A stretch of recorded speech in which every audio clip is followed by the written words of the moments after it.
नमस्कार विद्यार्थी मित्रांनो, टर्निंग पॉईंट्स या यूट्यूब चॅनलवरती आपलं स्वागत आहे. तर सध्या TCS व IBPS या पॅटर्ननुसार परीक्षा होत आहे. तर या पॅटर्नचा विचार करता सध्या बुद्धिमत्ता विश्लेषण सिरीज सुरू केलो आहोत आपण. तर ही सिरीज आहे 14 नंबरची. तर चला तर प्रश्न पाहू आपण. प्रश्न आहे, दिलेले शब्द इंग्रजी शब्दकोशात ज्या क्रमाने दिसतात त्याच क्रमाने लावा. तर शब्द आहेत डिअर, डेल, डेथ, डेन आणि डेड. तर हे क्रमाने लावायचं आहे. तर आपल्याला बघा आता DEA हे प्रत्येक 5 शब्दामध्ये DEA हे 3 एक सेमच आहे. तर त्याच्या एच्या नंतर येणारा जे सिरीज आहे RLTDN, मग तेवढ्यापैकी कोणचा अगोदर येतो तर डी येतो. त्याच्यामुळं कोणचा शब्द अगोदर येईल डेड म्हणजे 4 नंबरचा. परत कोणचा येईल तर एल येईल म्हणजे 3 नंबरचा प्रश्न. डेल हा 3 नंबरचा.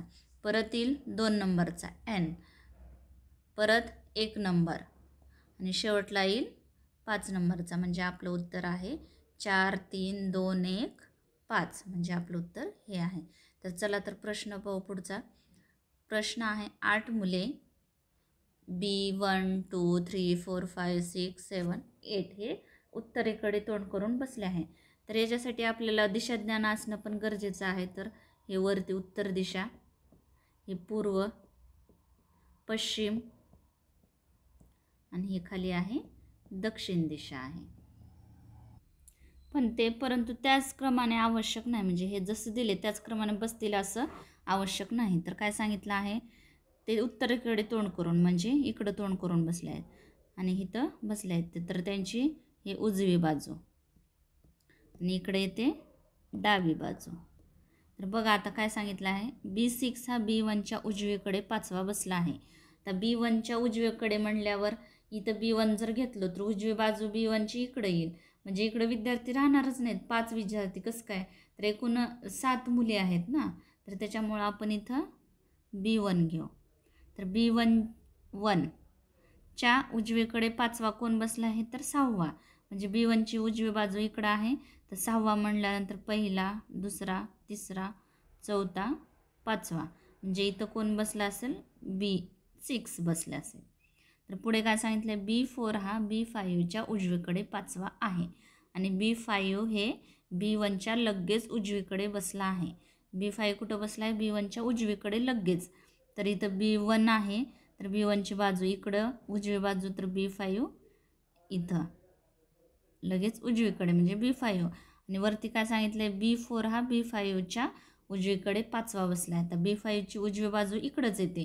तर कितवा आहे 5वा. म्हणजे पहिला, दुसरा, तिसरा, चौथा, इथं येईल B4 येईल 5वा नंबर. तर पुढे आहे B8 हा B4च्या डावीकडे 3रा बसला आहे. तर B4 हे आहे, B4ची डावी बाजू इकडे येते. म्हणजे कितव्या B4च्या डाव्या बाजूला किती 3रा नंबर B8 बसला आहे. तर हा पहिला, दुसरा, तिसरा म्हणजे इथं B8 येईल. परत पुढे आहे B2 हा B7च्या उजवीकडे 3रा बसला आहे. B2 हा B7च्या उजवीकडे आणि पुढे B7 हा B1च्या जवळचा शेजारी आहे. तर जवळचा शेजारी इथं तर येऊ शकणार नाही B7. तर जवळचा शेजारी म्हटल्यानंतर आपण डाव्या बाजूला B7ला बसू. पुढे वरचे काय सांगितलं, B2 हा B7च्या उजवीकडे 3रा. B2 B7च्या उजवीकडे, B7 इथं आहे, B7ची उजवी बाजू इकडे येते. तर 3रा म्हटल्यानंतर पहिला, दुसरा, तिसरा, इथं कोण बसेल B2. पुढे आहे B7 हा, हे तर आपलं झालं आहे. तर राहिलाच कोण B3 राहिला. तर इथं एक जागा शिल्लक आहे. तर इथं कोण बसेल B3. तर प्रश्न आपल्याला विचारला आहे B1च्या लगेच डावीकडे कोण बसते. हे बघा हे B1 आहे, B1ची डावी बाजू इकडं आहे. तर लगेच कोण बसला आहे तर हे B7 बसला आहे. तर आपलं उत्तर आहे B7. तर चला तर पुढचा प्रश्न पाहू आपण. प्रश्न आहे, खालील प्रश्नांमध्ये दिलेल्या पर्यायामधून मालिकेतील लुप्त संख्या निवडा. तर संख्या आहेत 142, 150, 123, 187 आणि हे 62 आणि ह्याची इथली संख्या शोधायची आहे. तर आपण बघू आता याच्यामध्ये 8 प्लस करू. तर किती झाले 150. 50 झाले. तर इथं तर परत इथं संख्या किती कमी झाली आहे हे बघा, कमी. तर इथं मायनस करू आपण, किती 27 मायनस करू तर किती होतात 123 होतात. परत संख्या वाढली आहे म्हणजे इथं प्लस करू, पण किती प्लस करायचं तर आपण 8 आणि हे 27 इथं प्लस केलो, इथं मायनस केलो. पण कसं काय तर इथं हे 2चा घन, 3चा घन आणि आता 4चा घन. 4चा घन आहे 64, 64 प्लस करू तर किती होतात 187. आता इथं प्लस झालं, इथं मायनस, तर किती मायनस करावं लागेल 5चा घन. 5चा घन आहे 125. तर 187मधून 25 गेले 62 राहतात. इथं मायनस केलं, आता इथं परत प्लस करायचं, पण किती प्लस करावं लागेल तर 6चा घन. 6चा घन आहे 216. तर 216 प्लस 62. 6 आणि 2 8, 6 आणि 1 7 आणि 2ला 2 म्हणजे 278 आपलं इथली संख्या येते, म्हणजेच हे आपलं उत्तर आहे. चला तर पुढचा प्रश्न पाहू आपण. प्रश्न आहे, डावीकडून उजवीकडे क्रमाने ठेवल्यावर खालीलपैकी कोणता अक्षर गट खाली दिलेली मालिका पूर्ण करेल. तर हे अक्षर गट आहे, तर ह्याचा आपण चा ग्रुप काढू आपण. तर ग्रुप काढलं तर काय होते, JKLMNO हे 6 शब्दांचा ग्रुप पडतो. तर बघा आता इथंपर्यंत एक ग्रुप झाला. पुढे आहे परत JKLMNO हा एक ग्रुप झाला. पुढे जे इथं दिलेलं नाही, पण काय येईल इथं K येईल. LMNO हा एक ग्रुप पडला. पुढे JK तर इथं दिलेलं नाही आपल्याला, तर इथं येईल L. M परत इथं नाही तर N येईल. O हा एक ग्रुप झाला आणि राहिला परत JKLMN. शेवटला पण दिलं नाही शब्द, तर इथं येईल O. म्हणजे आपण कोणता ॲड केलो, ज्याच्या खाली अंडरलाईन आहे ते आपण शब्द ॲड केलो. तर कोणता KLN आणि O. तर आपलं उत्तर आहे KLNO हे आपलं उत्तर आहे. चला तर पुढचा प्रश्न पाहू आपण. प्रश्न आहे, एका विशिष्ट सांकेतिक भाषेत लॅम्पला IWJL असे लिहिले जाते. त्या सांकेतिक भाषेत लॉग्सला काय लिहिले जाईल.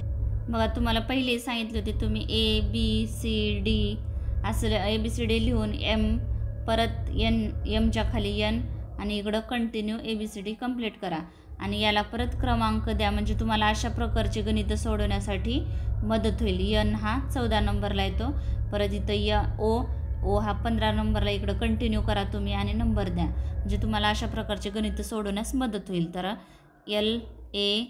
LAMPला कोणचा कोड दिला आहे तर IWJL. तर बघा L हा 12 नंबरला आहे आणि I हा 9ला आहे. तर इथं किती 3 घर मागं -3 केला आहे.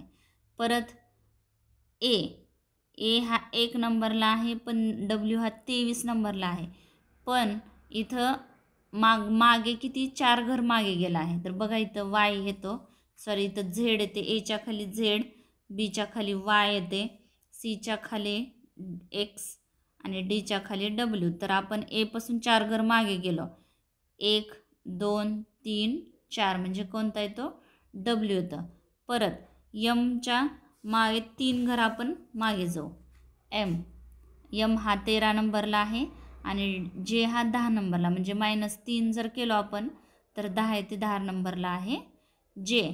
तर परत P आहे 16 नंबरला आणि L आहे 12, म्हणजे याच्यात किती मायनस केले आहेत 4 मायनस किंवा 4 घर मागे गेला आहे. तर बघू आता आपल्याला काय विचारलं आहे. LOGS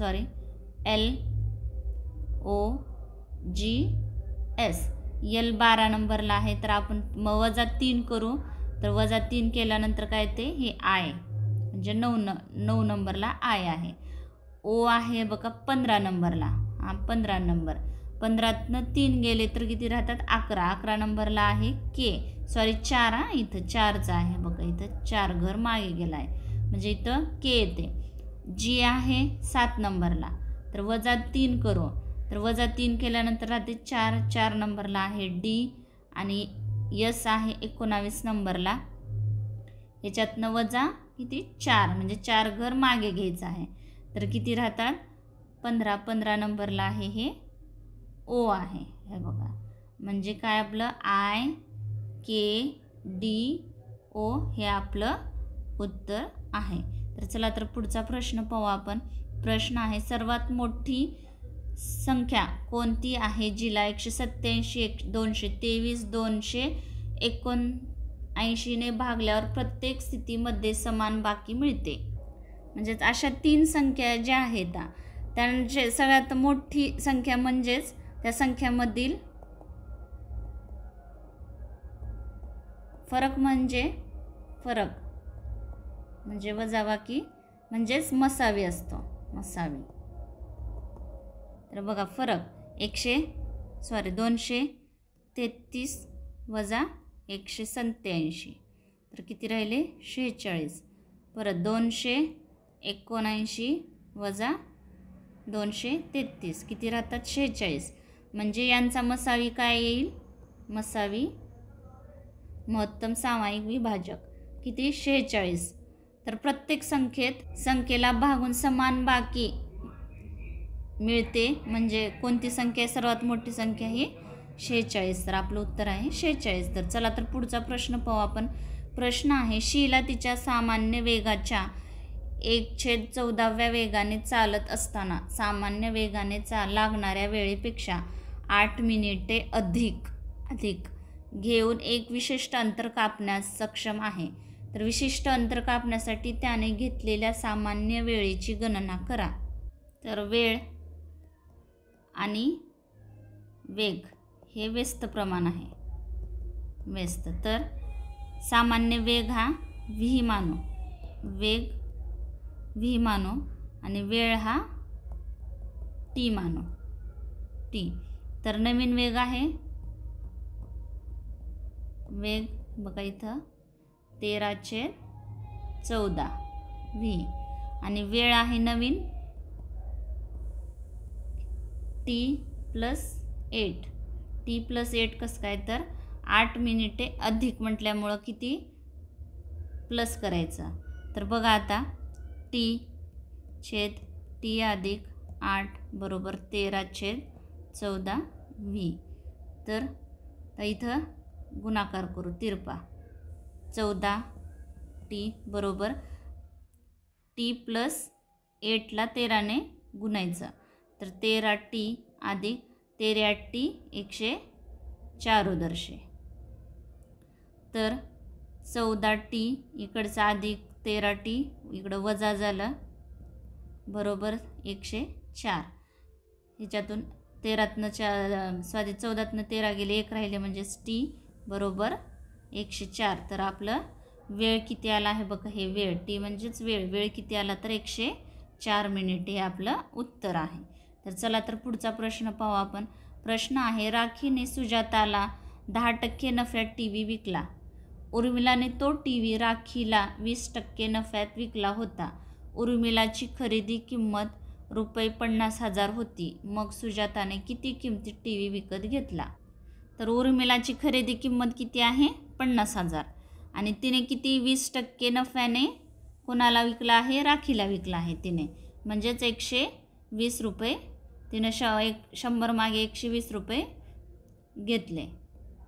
तर बघा 50,000 गुणिले 120 भागिले 100 1 2 1 2 केले. परत 12×5 60 हे 0 1 2 आणि हे 3 शून्य राहिले 1 2 3 म्हणजे किती हे 60,000 रुपये.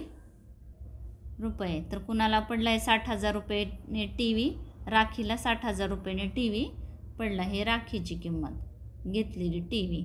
तर आपल्याला सुजाताची किंमत काढायची म्हणजे तिनं कितीला घेतली आहे TV. तर राखीने सुजाताला विकला आहे. तर किती टक्क्याने विकला आहे राखीला सुजाताला 10% नफ्याने. 10% नफ्याने म्हणजेच 110 रुपये. तर 60,000 गुणिले 110 भागिले 100 1 2 1 2 11 सक्की 66 तर किती 1 2 3 1 2 3 म्हणजे 66,000 रुपयाला सुजाताला कितीला टी व्ही पडली तर ती 66,000 रुपयाला ही टी व्ही पडली. जे आपलं उत्तर आहे हे. तर चला तर पुढचा प्रश्न पाहू आपण. प्रश्न आहे जर y थेट x बरोबर बदलत असेल आणि y बरोबर 16 जेव्हा x बरोबर 24 असेल तर x बरोबर 45 असताना y चे मूल्य शोधा. तर x yचं गुणोत्तर काढू आपण. x किती आहे पहिल्यांदा हे 24 आणि y आहे 16 तर x/y बरोबर 24/16 16 8 1 8 8 2 16 8 3 24 म्हणजेच 3/2 हे गुणोत्तर x/y आलं.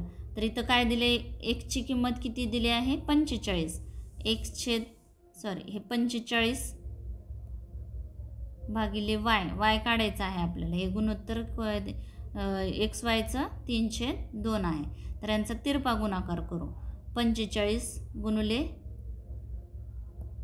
2 भागिले 3 हे yला y 3 1 3 3 1 3 3 5 15 15 गुणिले 2 15 दुनी 30 हे y काय आलं हे 30 आलं. तर आपलं उत्तर आहे 30. चला तर पुढचा प्रश्न पाहू आपण.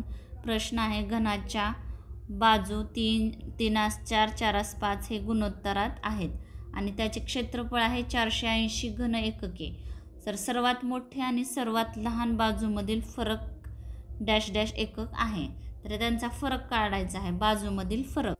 तर सूत्र आहे इष्टचित्तिकाचे घनफळ बरोबर L गुणिले B गुणिले H. L म्हणजे लांबी, B म्हणजे बाजू रुंदी आणि H म्हणजे उंची हाईट. तर बघा आता हे गुणोत्तर दिलं आहे म्हणजेच आपण यांना आता काय त्यांच्या बाजू काय मानू 3x 4x व 5x मानू. हे सूत्रात ठेवू आणि त्याचे घनफळ आहे 480. तर यांची बेरीज किती झाली गुणाकार 3 गुणिले 3x गुणिले 4x गुणिले 5x बरोबर 480.